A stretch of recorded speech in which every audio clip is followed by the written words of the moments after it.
Sejarah hidup Syekh Nawawi Al-Bantani, ulama Indonesia yang mendunia.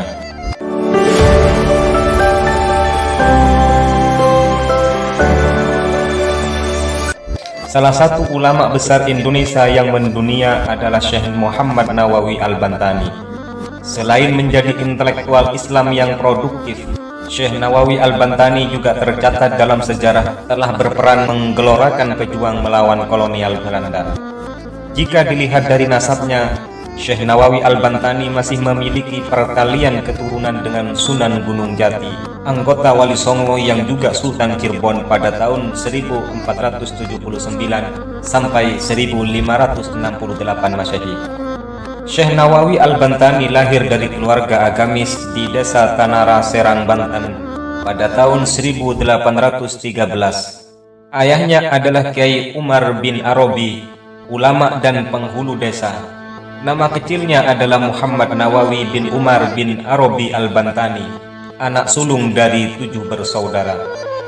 Sejak kecil Muhammad Nawawi sudah tampak kecerdasannya dan ketekunannya dalam menuntut agama. Pertama kali ia belajar dari ayah kandungnya, yaitu Kiai Haji Umar bin Arabi. Muhammad Nawawi kemudian berguru kepada Haji Sahal dan Raden Haji Yusuf.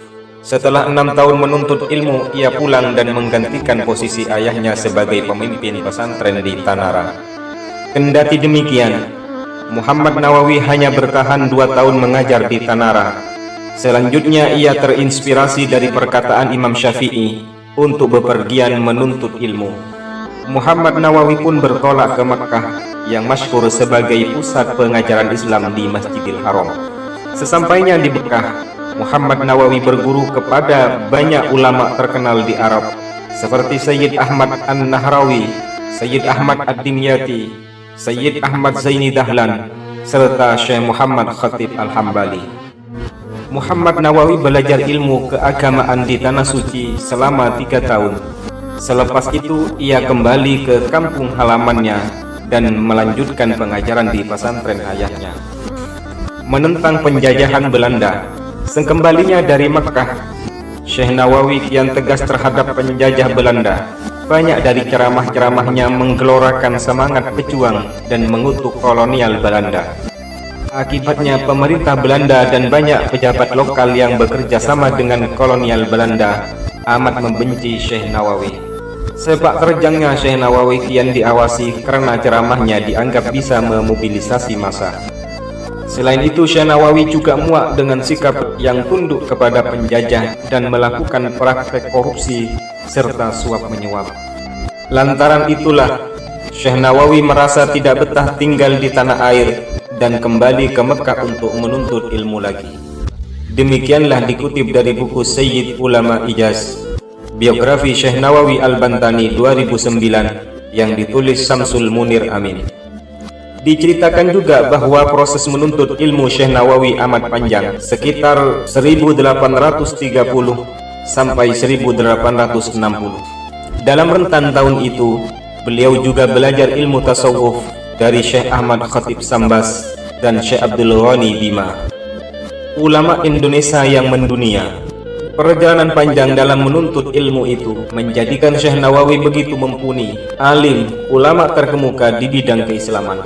Ia menjadi guru yang disegani penuntut ilmu dari berbagai penjuru dunia. Terlebih ketika Syekh Nawawi dipercaya mengajar di Masjidil Haram selama 10 tahun, mulai dari tahun 1860 sampai tahun 1970. Selepas itu, Syekh Nawawi berkonsentrasi menulis sejumlah kitab yang membahas berbagai ilmu keislaman, mulai dari tafsir, fikih, usuluddin, ilmu tauhid, tasawuf, sejarah Islam, tata bahasa Arab, hadis, dan akhlak.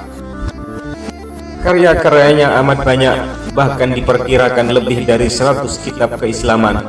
Di antaranya kitab Tafsirul Munir, Tausyih, sarah dari kitab Fathul Qarib, Nihayatuz Zain, sarah dari Qurratul Ain.